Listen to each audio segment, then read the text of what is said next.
Assalamu alaikum warahmatullahi wabarakatuh. Welcome back to my YouTube channel. So in this video, we will be learning about the important highlight series of the chapter photosynthesis in hair plants.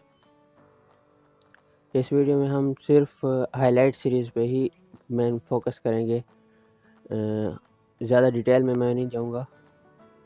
तो चलिए देखते हैं। जो photosynthesis का process है वो एक physiochemical process है, ये इंपॉर्टेंट पॉइंट है, ये आप देख लेंगे। उसके बाद फीचर्स ऑफ फोटोसिंथेसिस, एक मिनट लाइन इसको थोड़ा सा, हाँ ये भी ठीक है। उसके बाद फीचर्स ऑफ द फोटोसिंथेसिस देख लेने हैं आप लोगों ने। फीचर्स में क्या क्या, एंड्रोगोनिक प्रोसेस है और अपहिल प्रोसेस है, उसके बाद रिडॉक्स प्रोसेस है, उनकी सारी रीज़न भी साथ साथ लिखी हुई है, ठीक है। उसके बाद एक फिजियोकेमिकल प्रोसेस है, ये भी आप लोगों ने देख लेना है, ये चारों पॉइंट्स, ठीक है, ये इम्पोर्टेंट पॉइंट्स हैं। उसके बाद ये सारा आप लोग अगर रीड कर लें तो अच्छी बात है, वरना फिर इसे छोड़ दें। फिर हाँ, ये वाला पॉइंट इम्पोर्टेंट है, Joseph Presley discovered oxygen in 1774। उसके बाद ये सारा आप लोग देख लें। फिर ये वाला जो है ना, हमारी बुक में भी लिखा हुआ है, इसका वैन नील का जो एक्सपेरिमेंट है, ठीक है, ये आप लोग देख लेंगे। ये इम्पोर्टेंट पॉइंट है। Photosynthesis essentially A light dependent reaction in which hydrogen from a suitable oxidizable compound reduces carbon dioxide to carbohydrates, ठीक है। उसके बाद ये फिर जो लास्ट पॉइंट है ये भी इम्पोर्टेंट है। he inferred that O2 evolved by the green plant comes from H2O not from CO2। ये इसका मेन जो है ना पोस्टुलेट था, ठीक है, ये आप लोगों ने देख लेना है। उसके बाद ये वाला पॉइंट, रॉबर्ट हिल एंड बेंडॉल, इन्होंने जेड स्कीम जो है ना, इन्होंने डिस्कवर की थी, ठीक है, ये देख लेना आप लोगों ने। अच्छा, उसके बाद ये क्वेश्चन लिखे हुए हैं कुछ। Can you explain why 12 molecules of water as substrate are used in the following equation. तो ये क्वेश्चन आप लोगों ने देख लेना है, ठीक है, कॉन्सेप्ट इसका समझ लेना है। इसके बाद where does photosynthesis take place. Green leaves में तो होती है, उसके बाद जो दूसरे पार्ट्स हैं, green parts of the plant, उनमें भी होती है। उनके एग्जांपल नीचे लिखी हुई है कि कौन कौन से ग्रीन पार्ट्स होते हैं प्लांट्स के, ठीक है। ये क्वेश्चन ये आप लोगों ने देख लेना है, ठीक है। उसके बाद क्लोरोप्लास्ट का स्ट्रक्चर, और उसमें ये ग्रेना लेमेला और स्ट्रोमा लेमेला, इनके जो है ना फंक्शन देख लेना है कि ये लाइट को ट्रैप करते हैं और उसको एटीपी और एनएडीपीएच में की कन्वर्जन में हेल्प करते हैं, ठीक है। और ये वाला point light reaction, photochemical reaction, और ये वाले दो पॉइंट्स, ठीक है, ये देख लेने हैं आप लोगों ने। अच्छा, ये डायग्राम इम्पोर्टेंट है, तो मतलब ये जो लाइट रिएक्शन होते हैं वो थैलेकॉइड पे हो रहे होते हैं, और जो डार्क रिएक्शन होता है ना, वो स्ट्रोमा में होता है, ठीक है। ये दो पॉइंट्स आप लोगों ने देख लेने हैं। उसके बाद ये सारी डायग्राम वैसे देख लेनी है, और लाइट रिएक्शन में O2 भी निकल रही होती है, और इसमें शुगर, ठीक है। अच्छा, उसके बाद ये छोड़ देना है सारा। हाँ, उसके बाद ये how many pigments are involve in photosynthesis. तो chlorophyll A, chlorophyll B, xanthophylls, carotenes, carotenoids वगैरह, ये सारे इनके आपने कलर्स वगैरह भी साथ में याद करने हैं, एमसीक्यू में पूछ लेते होते हैं, ये वाले चार कलर्स, ठीक है। उसके बाद ये दो और भी देख लेने हैं पिगमेंट्स, बैक्टीरियो क्लोरोफिल और बैक्टीरियो विरिडिन, ठीक है, ये आप लोगों ने देख लेने हैं। उसके बाद ये types of the pigments, chlorophylls, carotenes, phycobilins, और क्लोरोफिल क्या होते हैं, ग्रीन कलर पिगमेंट्स होते हैं, ठीक है, ये सारा रीड कर लेने हैं। Inside the chloroplast these pigments are lipid in nature, insoluble in water and soluble in organic solvents, ठीक है, ये सारे देख लेने हैं, एमसीक्यू में पूछ लेते हैं। अच्छा, क्लोरोफिल ए कलर याद रखना है, इसका फार्मूला याद रखना है। उसके बाद यूनिवर्सल पिगमेंट है, ये भी याद रखना है। फिर present in every photosynthetic organisms except eubacteria, ठीक है। प्राइमरी फोटोसिंथेटिक पिगमेंट होता है, यूनिवर्सल होता है, ठीक है। उसके बाद मोस्ट इबंडेंट भी होता है, ये 4-5 पॉइंट आप 4-5 पॉइंट्स आपने देख लेने हैं, ठीक है। उसके बाद हाँ, structure of chlorophyll A tadpole like होता है। उसके बाद इसके पोरफायरिन हेड होता है, फिर फाइटोल टेल होता है, इसका फार्मूला भी याद रखना है। उसके बाद ये हाइड्रोफिलिक और एसिडिक की नेचर होता है, लेकिन ये जो है ना टेल जो होती है ये हाइड्रोफोबिक और अल्कोहलिक की नेचर होती है, ठीक है। उसके बाद पोरफायरिन में मैग्नीशियम सेंट्रल एटम जो होता है ना मैग्नीशियम होता है, फिर उसके इर्द गिर्द जो है ना 4 पायरोल रिंग्स होती हैं, जिसे हम पोरफायरिन रिंग भी कहते हैं, चारों को मिला के। तो मैग्नीशियम का एटम होता है, और ही में क्या होता है, आयरन का होता है। ये इन दोनों में डिफरेंस होता है, ये देख लेना है। फिर tail remain embedded in lipid bilayer of thylakoid membrane, ये भी देख लेना है। क्लोरोफिल बी, इसका कलर और इसका फार्मूला, फिर जो इसका वो है फंक्शनल ग्रुप है, वो भी याद रख लेना है, ठीक है। क्लोरोफिल ए में कौन सा होता है, एल्डिहाइड ग्रुप होता है, और क्लोरोफिल बी में क्या होता है, CH3, ठीक है। अच्छा, उसके बाद क्लोरोफिल सी जो है ना लेक्स फाइटोल टेल, ये इनके आपने नाम याद कर लेने हैं बस। क्लोरोफिल CDE, एक्सप्लेनेशन पे इतना नहीं जाना। अच्छा, कैरोटीनाइड्स जो होते हैं ना, ये क्रोमोप्लास्ट में भी होते हैं और क्लोरोप्लास्ट में भी होते हैं, ठीक है। और ये सारा रीड कर लें आप लोग, कंसेप्ट बन जाएगा। हाँ, उसके बाद कैरोटीनाइड्स जो है ना, 2 किस्म के, कैरोटीन्स और ज़ैंथोफिल्स, ये डिफरेंस देख लेना है, ये वाला पॉइंट देख लेना है। उसके बाद हाँ, इनके फंक्शंस इंपॉर्टेंट हैं, ठीक है। ये वाले सारे फंक्शन आप लोग देख लें, ये पॉइंट। उसके बाद हाँ, ये वाला, इन साइंटिस्ट साहब ने क्या किया था, first action spectrum of photosynthesis, ये देख लेना है, ये इंपॉर्टेंट पॉइंट है। फिर ये क्लेडोफोरा जो ग्रीन अलगी थी, उस पे ही एक्सपेरिमेंट किया था, ठीक है। उसके बाद ये वाला जो है ना, the bacteria were used to detect the sites of O2 evolution, ठीक है, ये देख लेना। उसके बाद हाँ, ये 2 ऑब्जर्वेशन बहुत इंपॉर्टेंट है, बहुत, इसमें से MCQs आ जाते हैं। उसके बाद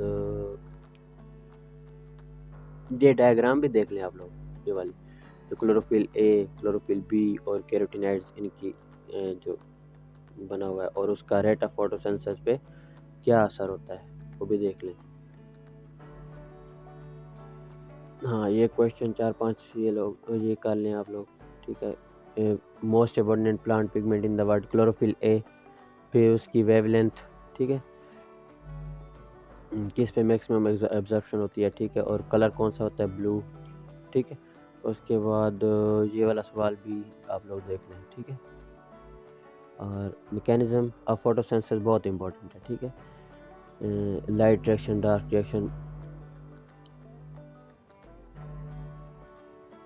अच्छा, लाइट रिएक्शन क्या, ऑक्सीडेशन रिएक्शन होता है, और उसके बाद इसका दूसरा नाम फोटोकेमिकल फेज या हिल रिएक्शन भी होता है, ठीक है, ये देख लें। उसके बाद 4 प्रोसेस होते हैं, लाइट एब्जॉर्प्शन, वाटर स्प्लिटिंग, और oxygen release, formation of high energy chemical intermediates जैसे ATP और NADPH है, NADH2 नहीं है, या NADH नहीं है, डिफरेंट है दोनों चीज़ें, ठीक है। और हाँ, ये वाला इम्पोर्टेंट पॉइंट है कि they are named in the sequence of their discovery and not in the sequence in which they function during the light reaction, क्योंकि जो फोटो सिस्टम 2 होता है ना, वो पहले अमल कर रहा होता है, फोटो सिस्टम 1 बाद में अमल करता है, ठीक है। तो डिस्कवरी के बेसिस पे उनकी नेमिंग की गई है। अच्छा, एंटीना देख लेना आप लोगों ने, डेफिनेशन, और ये 2 पॉइंट्स भी इम्पोर्टेंट है, ठीक है। फोटो सिस्टम 2 का क्या होता है, फोटो सिस्टम 1 का क्या होता है, 700 नैनोमीटर, और फोटो सिस्टम 2 का होता है 680 नैनोमीटर एब्जॉर्प्शन जो है उसकी वेवलेंथ। उसके बाद ये फोटोलिसिस ऑफ जो है ना वाटर, ये देख लेनी है कहाँ होती है, इनसाइड द लूमेन, ये इंपॉर्टेंट पॉइंट है MCQ के लिए, ठीक है। उसके बाद हाँ, ये वाले 2 क्वेश्चन देख लेने कि where are the protons and O2 formed likely to be released, बहुत इंपॉर्टेंट पॉइंट्स हैं कि इनसाइड द ल्यूमेन होता है, ठीक है। प्रोटॉन्स और O2 वहीं एक्यूमुलेट होते हैं और इसकी वजह से जो है ना ल्यूमेन की pH डिक्रीज हो जाती है, ठीक है। और फिर ये हम केमियोस्मोटिक प्रोसेस में भी पढ़ते हैं कि जो है ना प्रोटॉन ग्रेडियंट बनता है जिसकी वजह से ल्यूमेन से बाहर की तरफ आते हैं जो है ना क्या उसे कहते हैं प्रोटॉन्स, और उसकी वजह से ATP वगैरह बनते हैं, ठीक है। अच्छा, ये देख लें। और ये दो जो है ना ATP and NADPH are produced through non cyclic photophosphorylation. अच्छा, ये ATP और NADPH दोनों बनते हैं नॉन साइक्लिक में, लेकिन साइक्लिक में कौन बनता है? सिर्फ और सिर्फ ATP, NADPH नहीं बनता। उसके बाद फोटोसियानिन देख लेना है और इमर्शन इफेक्ट देख लें। ऐसे आता नहीं है लेकिन कॉन्सेप्ट बना लें इसका, क्या पता आ जाए, ठीक है। Immersion effect and red drop, ठीक है, ये वाला, ये 2 पॉइंट्स आप लोग देख लें। ये इन दोनों का डिफरेंस बहुत इंपॉर्टेंट है, MCQs बनते हैं। ये वाले पॉइंट्स आप लोग देख लें, ठीक है।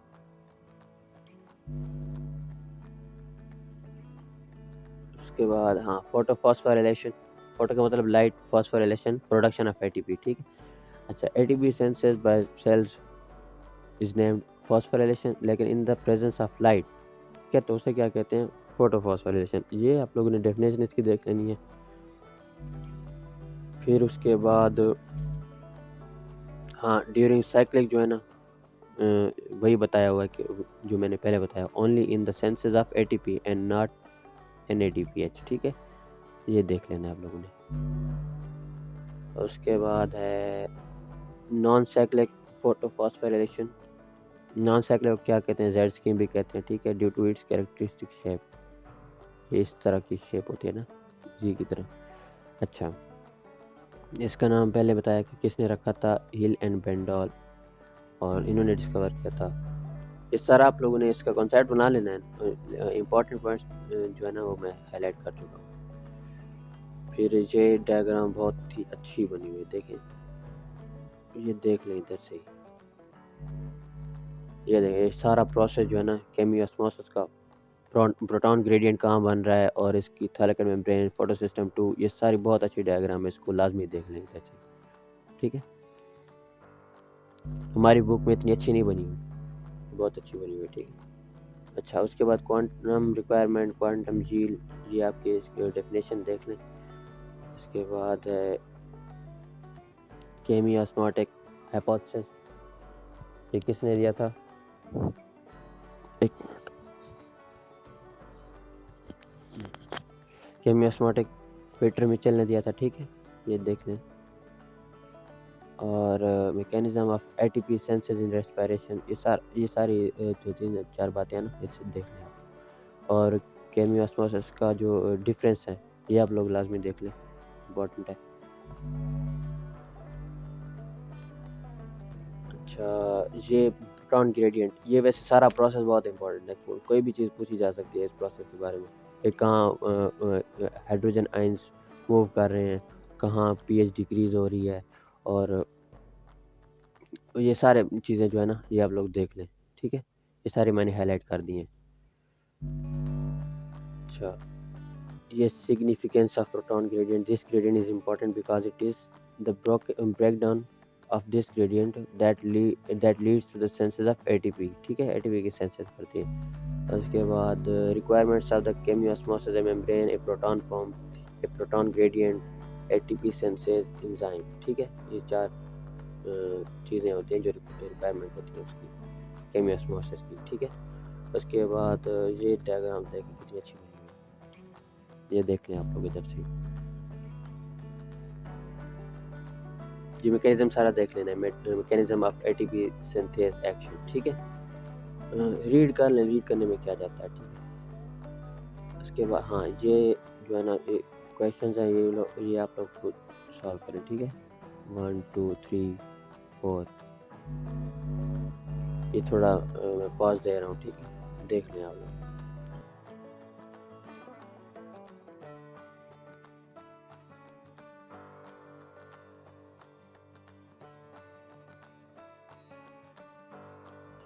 उसके बाद where are the ATP and NADPH use dark reaction. अच्छा, ये बताया हुआ है कि ATP और NADPH बनते लाइट रिएक्शन में, यूज़ कहाँ होते हैं, डार्क रिएक्शन में। अच्छा, इसका ये तीन चीज़ें जो है ना, लाइट रिएक्शन की तीन जो प्रोडक्ट्स होते हैं, ATP, NADPH और O2, ठीक है, ये बताया हुआ है, ये देख लेने। और इसको डार्क रिएक्शन को बायोसिंथेटिक फेज ऑफ फोटोसिंथेसिस भी कहते हैं। उसके बाद डार्क रिएक्शन क्यों कहते हैं और ये मिसनोमर क्यों है, ये क्वेश्चन भी आप लोगों ने देख लेना है, ये पूछा जाता है अक्सर। और उसके बाद एक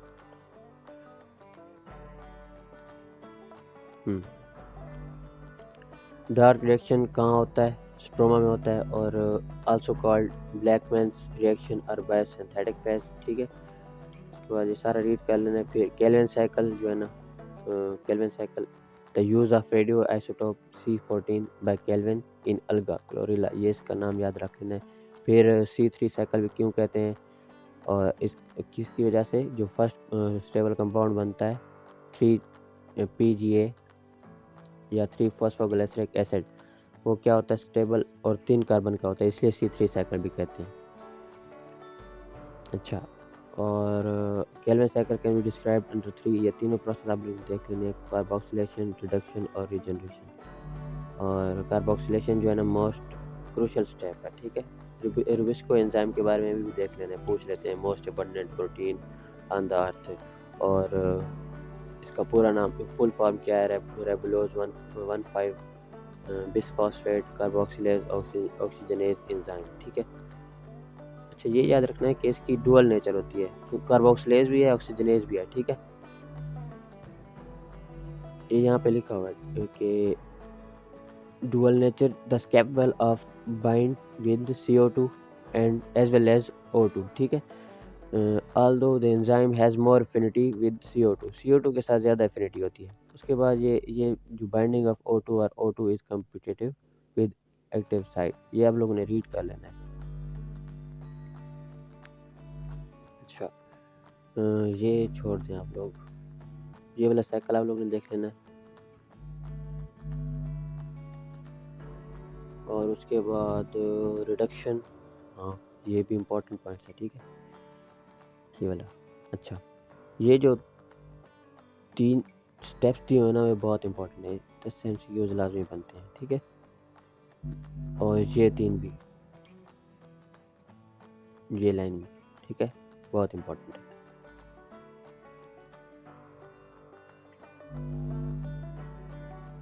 उसके बाद C4 साइकिल, वैसे मर्जी है, सवाल बनते तो नहीं है, लेकिन एक बार इसको रीड कर लें, कोई सवाल आ जाए तो मसला ना हो आपके लिए, ठीक है।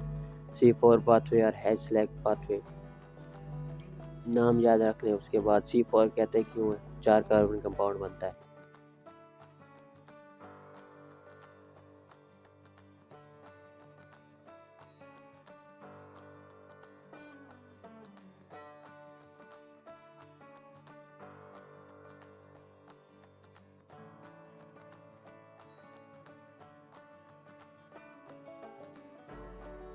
ये डायग्राम छोड़ देनी, आप लोग नहीं करनी, ये सारा छोड़ देना।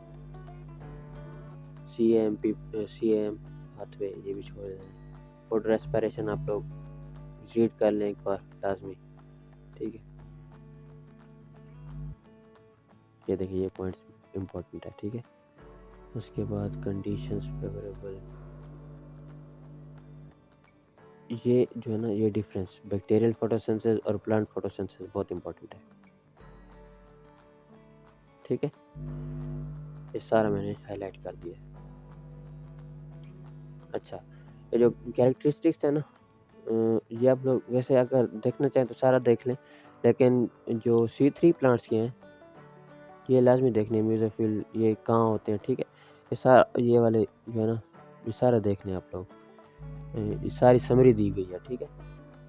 सारी की सारी समरी दी गई है कि C3 प्लांट्स में क्या क्या चीज़ें, और C4 प्लांट्स में डिफरेंसेस सारे, ये आप लोग देख लें। फिर उसके बाद फैक्टर्स भी एक बार रीड कर लें, लाइट, ठीक है, temperature, atmospheric carbon dioxide concentration, फिर वाटर। इसका कार्बन डाइऑक्साइड जो होता है ना, ये इधर लिखा होगा कि लिमिटिंग फैक्टर है, ठीक है। विजुअल लाइन आप लोग देख लें।